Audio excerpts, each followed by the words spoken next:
Okay, hi again, everyone. So let's continue our revision of population and what affects population, what causes population to grow, and what can cause population to decline and fall. So there's 7 factors altogether that can cause a population to rise and fall. You have food. Obviously, if a population has access to food, well, then they won't be starving, so they'll live longer, they'll be healthier. If there's famines and there's lack of access to food, population will decline. You have globalization. That's how we depend on each other. That's how we get food around the world. Now we're seeing we're all impacted by globalization actually at the moment because we're so dependent on getting grains and things like that in from Russia and Ukraine, and we're depending on Russia for oil and gas. That, will it affect our population in the coming years? It could very well do so. War.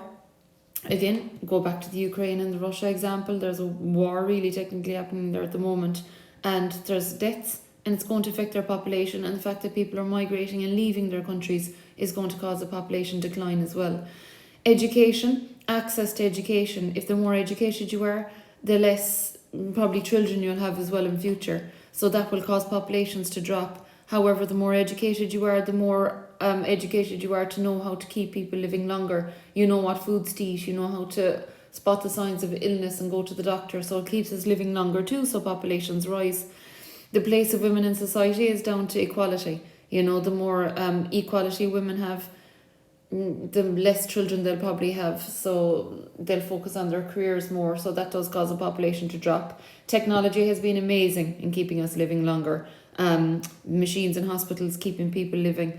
Farming technology producing more food to feed the world's population. And healthcare then, access to vaccines and medicines keeping us all living longer, thank God. So I'll try to fly through these 7 factors. So food.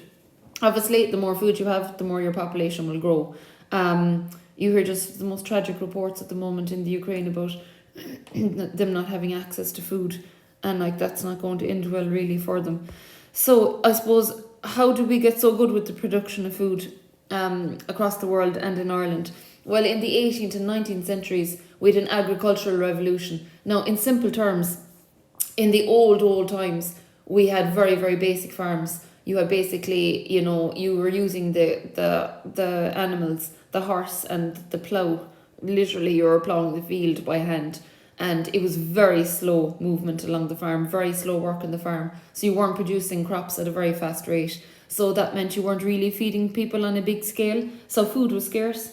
Food was in very scarce supply. So what changed? You had a revolution. Things changed. So basically there was the introduction of machinery. So machinery was now coming in, and it was ploughing the land and harvesting crops at a far faster rate than the animal and the farmer could ever do it at, by hand.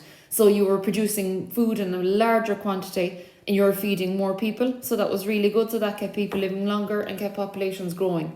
We started to introduce better farming methods such as crop rotation. So we knew that we needed to rest certain fields at certain times of the year to give the soil a chance to replenish and, a chance to breathe and get nutritious again.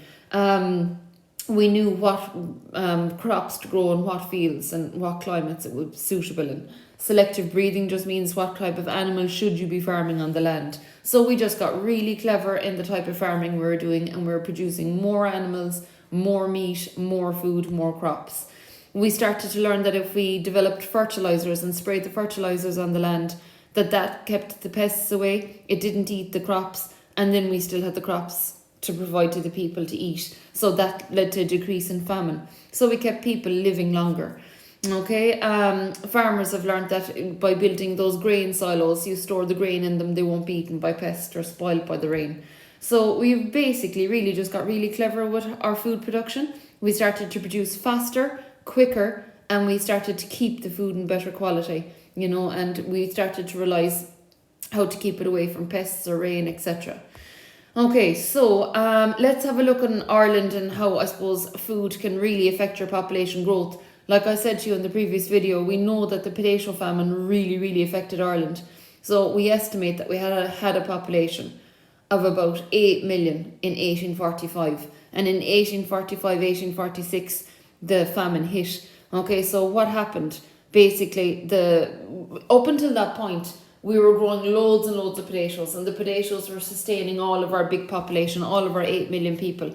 All of a sudden then we had a potato crop failure. The potato crop just failed and you couldn't eat it. There was just a blight. And people were starving, people were just dying of the hunger. So like, it just shows if you're so dependent on one type of food, it's a really bad thing, because your population will starve. Okay, so we're fine at the moment, we're dependent on multiple different supplies of food. So, you know, if any one food goes down, we can just turn and eat something else. Okay, but 1 million people died because of that famine. Another 1 million people actually migrated. So food really, really does impact a population. Okay, the second thing that causes your population to rise, more specifically, is technology. We've so many different types of technology that have caused our populations to grow and have helped people to live longer. Medical technology saves lives. In hospitals, there's heart monitors that monitors a person's heart. So years and years and years ago, a person might have died of a heart attack unnecessarily. Now we've heart monitors to monitor their heart. We can see if their heart rate is rising and we can give them medicine and monitor them. Incubators. If a child is born, a baby is born prematurely before their due date, we put them into the little incubator and it keeps them surviving longer. Kidney dialysis machine for anyone with kidney failure. Hook them up to the machine. Like, we didn't have those centuries ago, so people died, so populations fluctuated and dipped. Okay, whereas now we're keeping our people living longer. Ventilators were very important during the pandemic when people had COVID and were, you know, had breathing difficulties. It kept them living longer. Insulin pumps for people with diabetes. No need for people to be dying nowadays. We're keeping them living longer through medical technology. Robotic surgery. I mean, you don't even need the surgeon now operating on the person. They can do it through guiding the robot. 3D printers creating prosthetic limbs for people. Drones delivering medical supplies to countries in need where it's hard to access those countries. Health wearables, Fitbits, Apple Watches. You know, we can monitor our own health now through our Apple Watch. And if we feel any bit of concern that our heart rate is going up or anything like that, we can go straight to the doctor. So like, medical technology is just fantastic. Okay, drugs, so many medicines out there. I'm hopeful that they're working on more cancer medicines to keep people living longer in future. Look at how quickly we developed vaccines for the COVID pandemic to keep us living through it. Look at the death rates have plummeted practically now because of COVID, because most people are vaccinated. Antibiotics are amazing because they fight off different viruses or infections, I should say, and bacteria. Insulin for treating diabetes, blood clot medicine. You don't want your blood clotting because it could lead to heart attack or stroke. So people will go on aspirin and it'll thin out the blood and stop the clots from happening. Blood pressure tablets to stop a heart attack. Okay, so much medical technology is helping us to live longer. Farming technology, farming machinery is amazing. It's producing food at a much faster rate. So we've developed tractors. We have developed ploughs to increase food supply, combine harvesters, so much different types of equipment and machinery and farms that will keep people fed, basically. We're producing food at a faster scale, bigger quantities. We've set up irrigation schemes. The technology behind that is unreal. When the sprinklers come on, when to take the water from the rivers, when not to. It's all increasing food supply because parts of the world have shortages of water, shortages of rain, suffering drought, and irrigation is keeping the food or the crops watered. Drones are fantastic for monitoring large farms. Even think about the water coming into your tap right now. That water needs to be filtered. Okay, so we have water treatment plants in every locality, and the water treatment plants is monitoring the water quality. It's adding what it needs into it to clean it and making it safe for us to drink, and we're not dying from unsafe drinking water. Central heating. I mean, look at our homes, how the technology that's keeping our homes running. It's unreal. Like, we're not dying of the cold in the winter. We've hot running water. Think of your fridges keeping the food safe in the summertime, in the hot weather, that you're not getting food poisoning. Washing machines to wash, keep us clean, hygiene. All this technology is just keeping us living longer, which is brilliant. So we have technology, we have food keeping us living longer, health. Okay, we've access to healthcare, we've access to medicines. We're not dying of things, that are preventable. Okay, which is, diseases and illnesses that were once fatal that would have killed centuries ago. We're not dying of them now. We've access to doctors. If we're feeling sick, ring the doctor. We've access to medical care. We can go to the hospitals. So the death rates are dropping. and the population is growing because we're living longer, we have better life expectancy. Now, unfortunately, in poor developing countries, people are still dying of things like measles and the gastroenteritis, of diarrhea and vomiting. I mean, it's dreadful to think that people in those parts of the world are dying of diseases that are so preventable when we would just take a few days off school and feel, a bit poorly, okay, because we have vaccines to treat that. So there's basically certain things that will keep a population living longer. So if the quality of the drinking water is good, if you've access to sanitation, access to vaccines and access to healthcare, you'll live longer. But it just depends, and it's a postcode lottery. If you're living in a part of the world that's developed, and if you're in a rich country and you've access to all them, you'll live longer. So quality of drinking water, we're in rich countries, we've access to good drinking water, we've water treatment plants, we've access to good sanitation, we've all access to toilets, we wash our hands after the toilet, we brush our teeth, we've good hygiene, we shower, you have to have hygiene, it keeps you living longer. Childhood vaccinations, you all went for your vaccines when you were small. God knows you got vaccines when you were in first year. That is preventing you from dying of, different diseases and illnesses. TB, like in Ireland, we had so many people dying of TB because we had no vaccine, we had no medicine for it. And then in 1948, they developed a new drug to treat people, and the Irish population started to grow again. But I bet you if you ask, grandparents and that, they'll remember a time in Ireland where people were dying of TB and it was just dreadful. We have better maternity care. You've very few babies now dying in maternity care, and very few mothers dying in the maternity care nowadays, because we're monitoring them more. They go for frequent scans. Okay, now if we compare all of that to living in a poor country then, so if you look at Brazil, yeah, you have access to filtered water, but if you're living in a city, but if you're living in the countryside, you're getting water from a well, and that water isn't being monitored, and it could be contaminated. So, a lot of Brazilians then in the cities are living on the outskirts and living in shanty towns. Sure, they're just pure shacks. They're very poor quality buildings. There's no piped water coming in there. So they're just basically getting water from just a water tap off the street, and it's not being monitored. It's not being checked to see if there's any bacteria in it. So if the water is contaminated, they can get cholera. And cholera basically just is a really bad disease in the intestine, and it attacks your stomach, and it will kill people because you get severely hydrated, and if you've very bad kind of immune system already because you're not eating a good diet, you could die from it. They've no access to showers, toilets very, very rare. So like poor sanitation, childhood vaccinations, they're really not getting access to them, not on a large scale. Health services, yeah, they have hospitals, but they're not up to the standard, that we would have here. So, like even if you look at Africa there, absence of a vaccine for AIDS, cost of the treatment for it, there's so many people in Africa are dying of AIDS. So healthcare, it just depends on where you're living. Okay, so it really can affect a population. It can cause it to drop or cause it to rise. War, if you've got a war in a country, people are dying. Simple as, population drops. Also think about it, during a war, husband and wives are separated. The husbands are going off fighting the war, the wives are at home or they're fleeing. So that leads to lower birth rates. So the population declines as well. When the soldiers come back from a war then, and the war has finished, well then you have a baby boom and the birth rates increase again. It has a major impact in people's lives. And I mean, just look at the Ukraine-Russian example at the moment. We see so many people fleeing the Ukrainian war, coming here to Ireland, we're taking them in, but it's mostly women and children. So they're separated from their husbands, they're left behind in the Ukraine fighting the war. So that's definitely going to impact on the populations of Russia and the Ukraine at the moment. It disrupts farming, and that's affecting us in Ireland because we're hearing that they can't plant the grains in the field. So we won't be able to get the grain for the bread or the animal feed, and it's going to affect the jobs in Ukraine in future. It's affecting their farmlands. So access to food for them, it's not going to come to them. It's affecting their health services. We're hearing that their hospitals are being bombed, so they won't have access to healthcare and hospitals if they're sick, if they're wounded.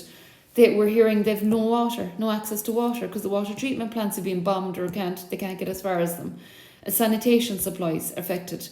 So modern weapons and bombing is just going to lead to a desperate death toll. Now I don't have the death toll for the Ukraine at the moment because it's hard to estimate those figures when it's ongoing, but I imagine it's well into the thousands. They estimate rough estimation, 10,000-15,000 people have been killed, but I would say that's probably far higher. Okay, so war really, really does affect, the population of a country. The place of women in society, very quickly, if women are equal, well then, if women have equality, they will be able to go to college. And if they can go to college, they will be able to get a job, so they'll have fewer children, so population will decline. However, if women are educated and they have education, they'll know how to keep children living longer, and they'll know how to eat a balanced diet as well themselves, so they live longer and their children live longer, so population will rise. So it kind of works in both ways, really. So in developed countries, women will have jobs outside of the home. In developing poorer countries, women marry at a young age and they have larger families. Okay? So it just depends on if you're in an equal rich country or a poor country. So birth rates may decline. Okay? In a developed country, women have a far higher status than their grandmothers had. Thank God, back in the 1960s, the feminist movements came out in Ireland and across the world, and they marched for women's rights. We gained women's rights. We're still trying to gain them today. Girls got access to education. They got access to secondary education. Back in the 70s, women were having an average 4 children each. Nowadays, it's down to 1 or 2. And, women want to go and get a career, so they're spending longer developing their career, so they're having fewer children. And nowadays, the cost of having children with inflation and cost of living, they're thinking, Jesus, can I afford to have a child?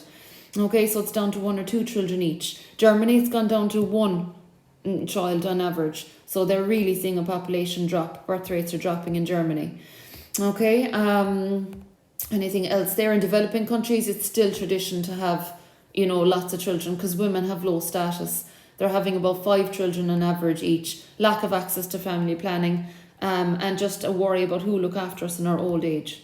Okay, so that's the place of women in society. Education kind of overlaps a bit in equality as well. Again, if you've access to education, if you educate your girls, they'll have fewer children. Okay, but they'll also know how to keep their children living longer. So birth rates and death rates can be affected. The more educated the people are, the more family planning that they will do. They'll also be educated to know how to eat well, personal hygiene and sanitation. So children will grow up and they'll live healthier lives and they'll live longer lives. In the developed world, the more educated women are, the smaller the family, the lower the population growth. So we're overlapping a lot here. Women want to pursue careers, but they'll know how to raise their children to be living longer. Okay, they'll know how to feed their children well. They'll buy toothbrushes for their children when, that's a suitable age for them to start brushing their teeth. They'll know to boil the water for babies, leave it cool. They'll know how to keep them living longer. Okay,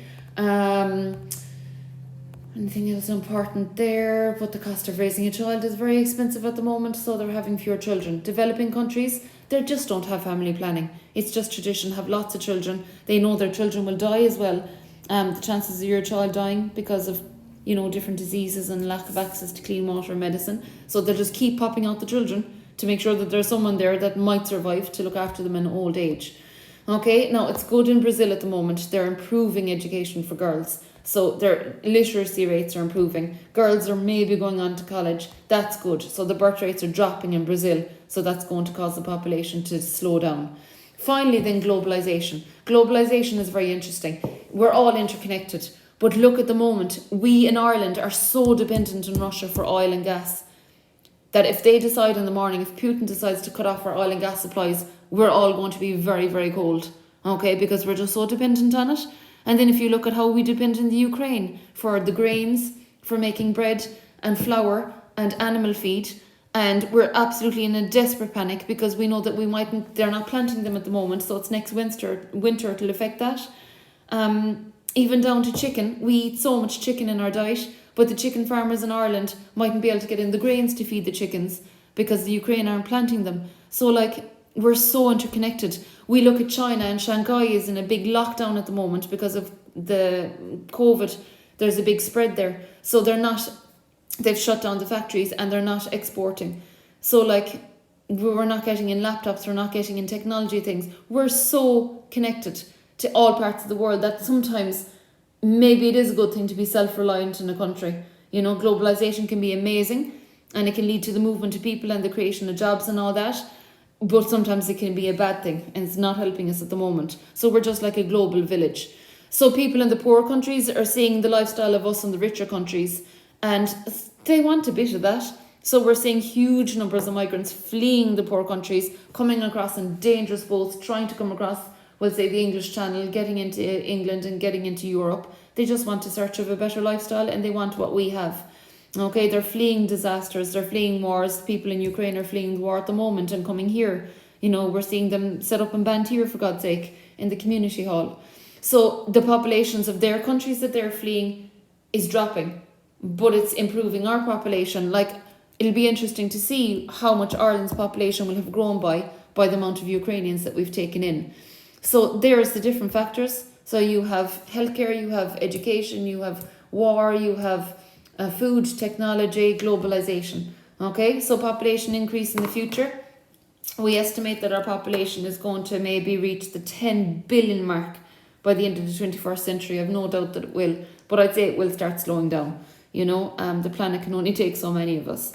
Anything else that I want to look at there? No, I don't think that's massively important for the moment. Perfect, I'll go on to population pyramids in the next video. That'll be a short one.